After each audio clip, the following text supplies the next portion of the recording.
Você já parou para pensar por que há conflitos no mundo? Vamos começar com 3 fatos bem óbvios.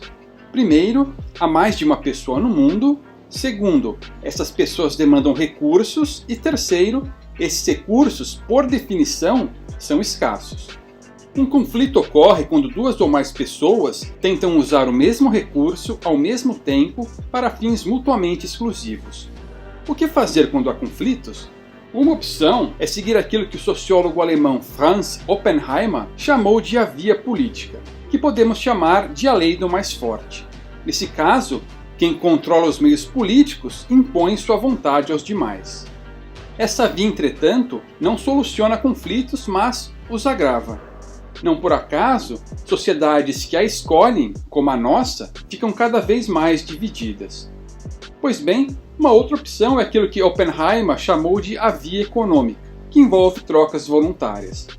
Essa via é a única que permite que recursos sejam alocados eticamente e que, portanto, conflitos sejam minimizados e resolvidos, garantindo maior proteção aos mais fracos.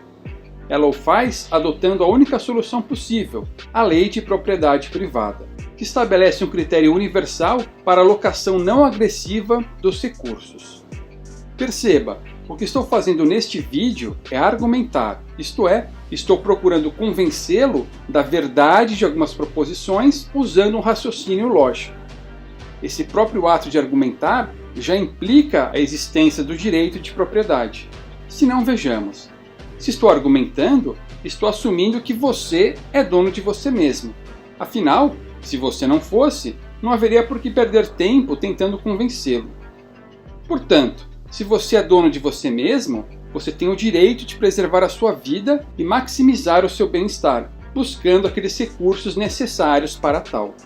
Porém, uma vez que há outras pessoas demandando recursos para esses mesmos fins, qualquer solução para esse problema terá de buscar um critério para definir quem tem direito a um determinado recurso em um dado momento.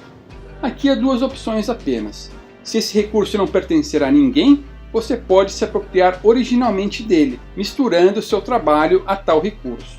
Se já pertencer, você pode trocá-lo voluntariamente, oferecendo algo que já tenha e recebendo em troca outra coisa que lhe interessa mais.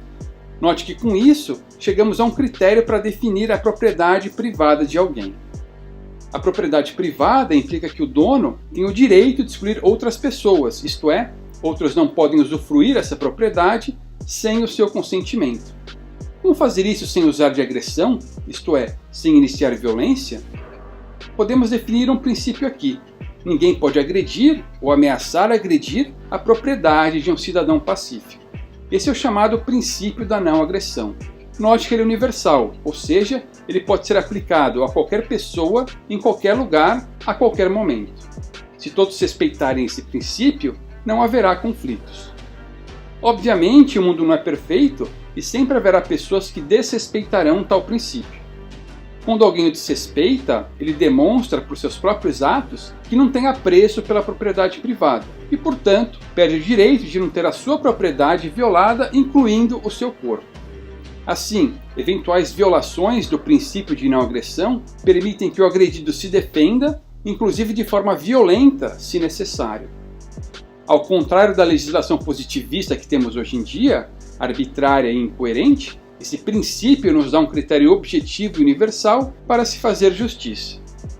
A essa doutrina filosófica baseada no princípio de não agressão, dá-se o nome de libertarianismo.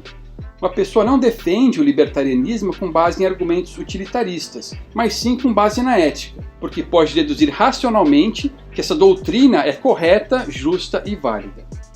Não obstante, o libertarianismo também leva logicamente ao sistema mais frutífero possível do ponto de vista econômico. Um sistema em que o direito natural à propriedade privada é respeitado e em que, portanto, as trocas econômicas são feitas de forma voluntária. Em outras palavras, o livre mercado. Esse sistema econômico de livre mercado é chamado de anarcocapitalismo. Nele, todos os indivíduos são livres para produzir e comercializar o que quiserem, desde que não violem a propriedade privada de outra pessoa. Uma vez que nesse caso não há coerção, tem-se um sistema que otimiza a produção e a chance de alguém enriquecer. Como não há intervenção estatal, os preços refletem fielmente as preferências subjetivas dos consumidores em um dado momento. Interferências ilegítimas, como furto e roubo, podem ser tratadas por tribunais privados, igualmente sujeitos às demandas dos indivíduos.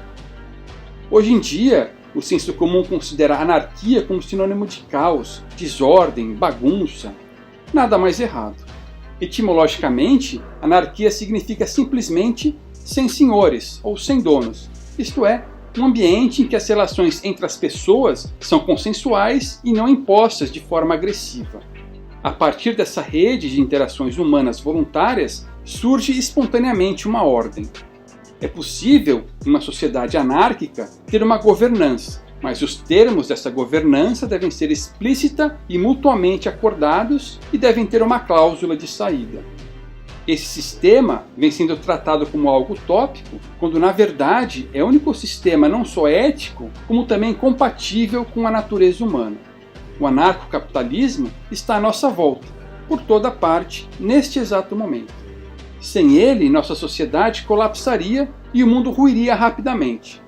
Ele está presente, por exemplo, quando você decide espontaneamente ir até a padaria, comprar pães voluntariamente produzidos, graças a uma longa cadeia de produção estabelecida de forma anárquica, acordando um preço mutuamente razoável. Esse sistema, porém, é hoje parasitado por uma entidade coercitiva, o Estado.